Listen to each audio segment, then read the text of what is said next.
sila para magiging 9 ang sagot.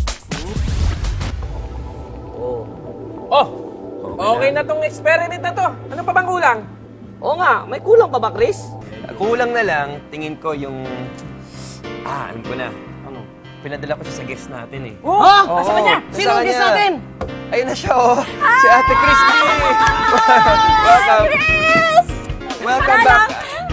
Mamaya na lang. Ito dala ko eh. Ano Ano yan? ba yun? Ito ba yung kulang? Yes! Yan na nga to kayong, Chris. Akin ng isa. Tandaan. Yan. Lakas daw. Ito na. Ano yan? Ito na ang kulang. Lipstick? Hindi. Ito ang neodymium magnet. Excited na ako sa experiment natin with neodymium magnet. Ano ba ang role nito, Chris? Alam mo, Crispy, si neodymium lang naman yung kailangan para mapasayaw yung mga needles natin. Sasaya? Oo. Talaga? So, ang gagawin lang natin, paiikutin lang natin, paggagawin natin yung neodymium magnet dito sa ilalim ng mga needles natin. At tingnan natin kung anong movement ang magagawa natin. Okay, without touching the needles. Without touching, Kaya ba okay? yun? Kaya? Okay, let's see.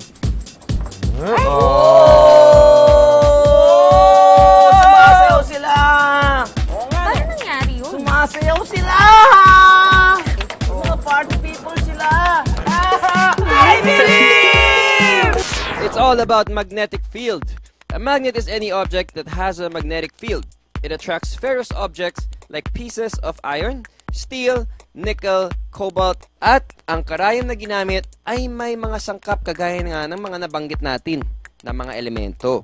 Kaya naman, sumusunod ang karayom sa neodymium magnet ay dahil magkasalungat sila ng magnetic poles.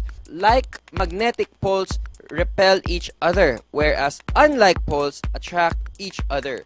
At yan ay malinaw sa ating experiment na isang attraction ang naganap dahil sumusunod ang mga karayom natin sa dumaang magnet.